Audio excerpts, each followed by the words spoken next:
spoilers, duh. Can you believe the ending of Volume 1? Oh my gosh, Will throwing out his hand and using his new powers to control the Demogorgons is so freaking cool. They completely 180'd his character so hard from that scared little kid with a bowl cut to this insanely sick superhero who is now stronger than 11, which is crazy. I mean, seeing him Vecna's curse the Demogorgons, oh my goodness, I was yelling on my couch. It was such a cool scene. Okay, so I hope that didn't spoil anything for anyone. I'm assuming everyone's finished watching all 4 episodes of Volume 1 now because I don't know how you couldn't watch them all by now. I was so blown away when Will first wipes the blood away from his nose. I got goosebumps. They really completely changed his character in like the last 15 minutes of that episode. And Vecna 2.0 is so different from Season 4. It is crazy. His new look is very interesting, but that left hand, oh my goodness, it is so cool they gave him more dynamic attacks with the vines making up his body. And his monologue, what was that about? Him using all the rest of the children as vessels for the Mind Flayer is going to be crazy. We are going to get so many answers in Volume 2, I cannot wait. But we need to sit down and talk about Volume 1 first, because I haven't been able to sleep since I watched it. I instantly started working on 3 or 4 different videos just to get all my thoughts out of my head. Make sure you go down and subscribe right now because we will be doing a lot of videos over the next couple weeks before Volume 2 comes out. Now, this season has taken 3 years for them to create, which is so long for a TV show, but holy cow was it worth it. I hate the long wait, but I would rather them not rush something as big as this final season. And I was genuinely impressed for how big Season 5 feels compared to Season 4, which felt massive as well. Seeing Henry Creel put on this nice facade to befriend Holly in this fantasy world, this altered memory from Henry's childhood, is so cool. It's crazy that she's on the wall with all the other kids in the wormhole room, and he's just pumping them full of particles just like he did to Will in Season 1, which I can't wait to see more Season 1 flashbacks, explaining more behind the scenes questions we have.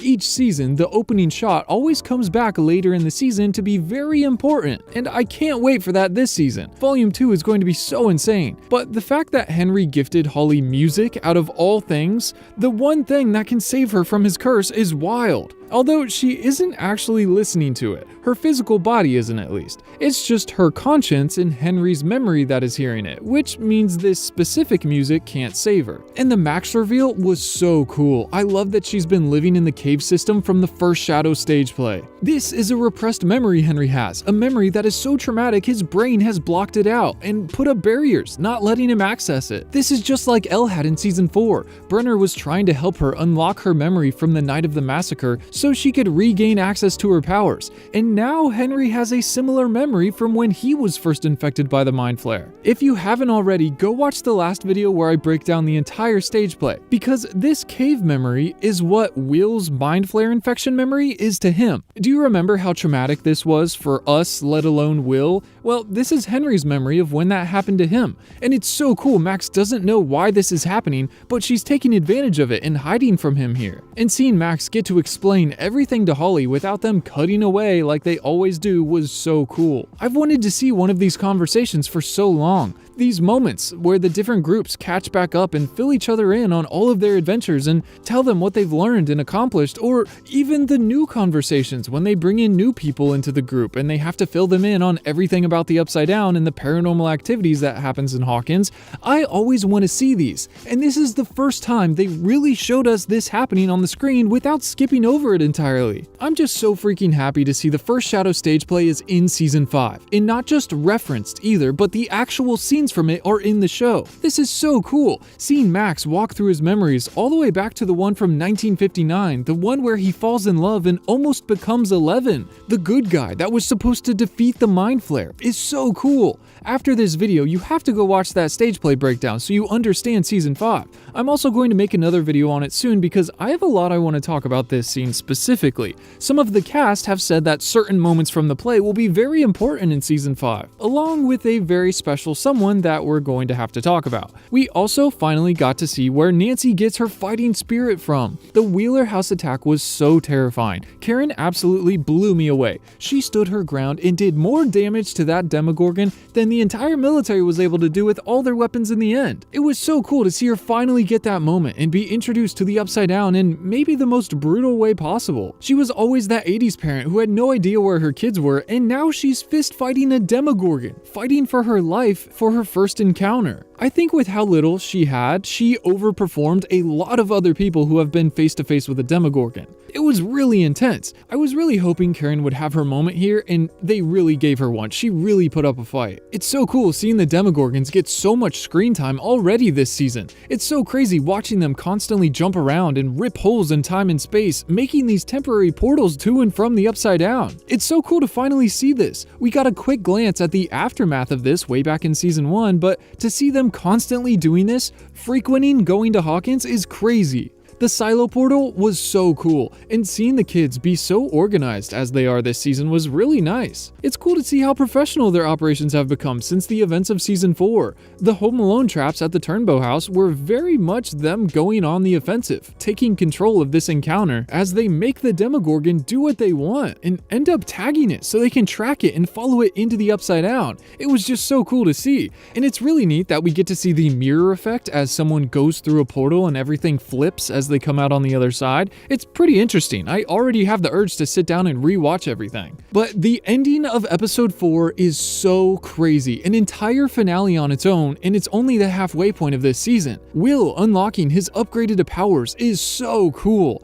I was so shocked at how well they executed this reveal. The whole scene, my jaw was dropped on the floor. I'm just so happy that out of all the things they teased leading up to this season, they didn't tease this in the slightest before it came out. Seeing him control all these Demogorgons that he couldn't see, but that he was connected to, the ones he could feel, is so amazing. He's finally putting his season 1 curse to use. It was always this thing that changed him, that made his life different ever since. Anyone would think it's a curse, these nightmares, this connection to the hive mind. But there's a line from the first Shadow stage play where Henry Creel, as a boy, is trying to push away the girl he gets close with and has a crush on, and she tells him, "What if what happened to you is not a curse, but a blessing? It's not a mistake, but a miracle." And that's exactly what they did to Will. For so long, this was a curse to him, and now it will be the thing that saves them. The thing that might end the Mind Flare and Vecna and save the world. It's just so crazy that Robin is Will's mentor this season.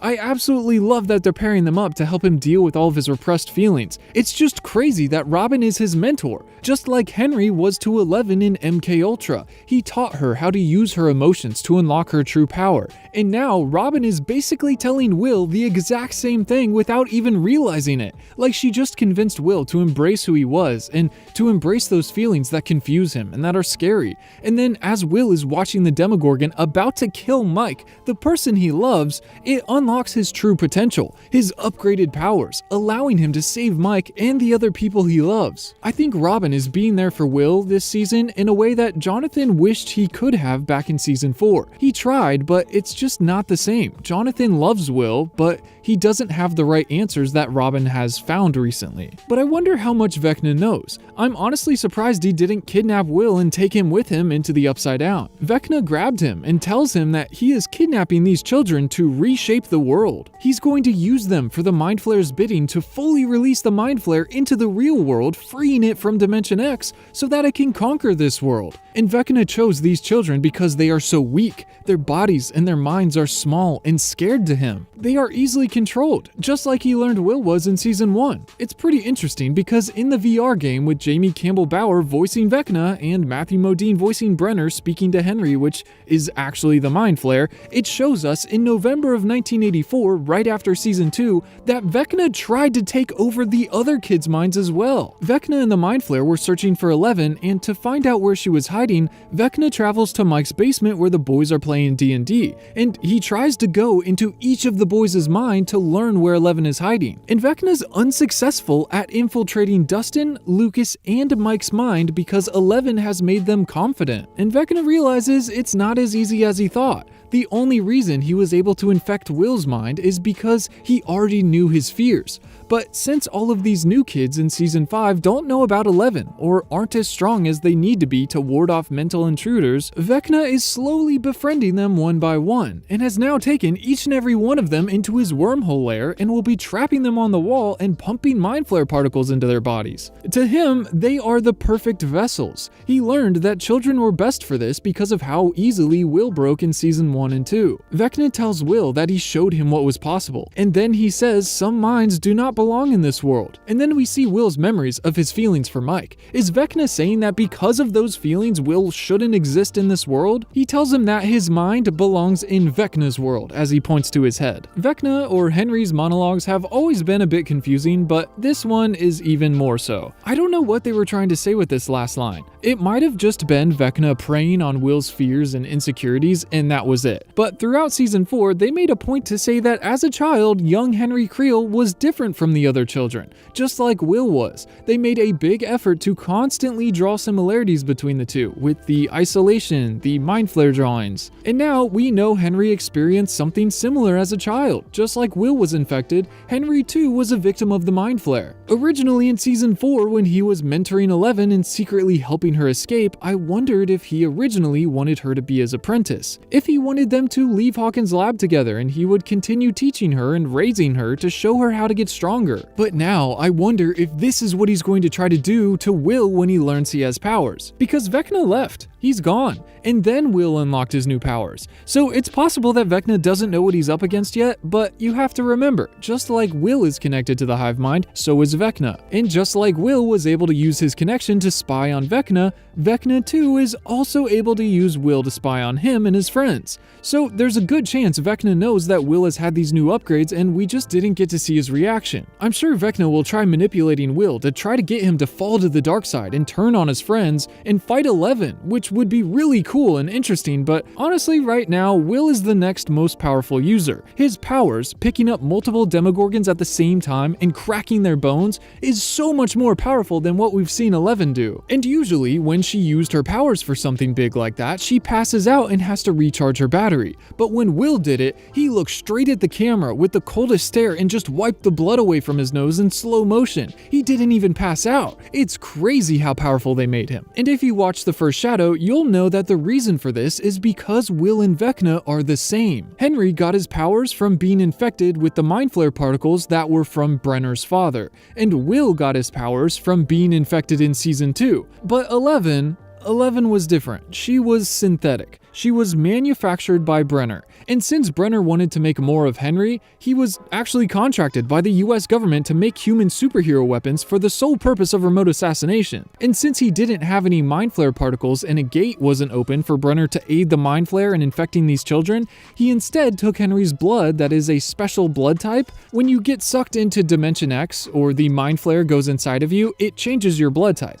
And Brenner took this and gave blood transfusions to all the pregnant mothers, including Terry Ives, and as a result of this, the children were born with powers. But they were never as strong as Henry. Eleven was the closest in power, and they haven't revealed why yet. Maybe Terry Ives got more blood transfusions than the others in hopes of making stronger children. Like Brenner was just gradually increasing to see how far he could go without losing the subject. But when these tests ended with Eleven, even though she was the strongest yet, she was still the result of Henry's powers. She was not given her own from the mind flare. But Will, on the other hand, was, making him stronger than Eleven. It honestly makes me wonder if they're going to try to use all these new children as vessels for the mind flare, and they will too use his powers. Will's new powers are just so awesome, but it's just so nice to finally see him happy. Will has smiled more in these last 4 episodes than he has in the entirety of the last 4 seasons combined. It's crazy. This really is the season of Will. I'm just still in shock from that ending. Comment what you thought about this massive reveal. I'm going to go rewatch everything now, and I will see you very soon with another video. Peace.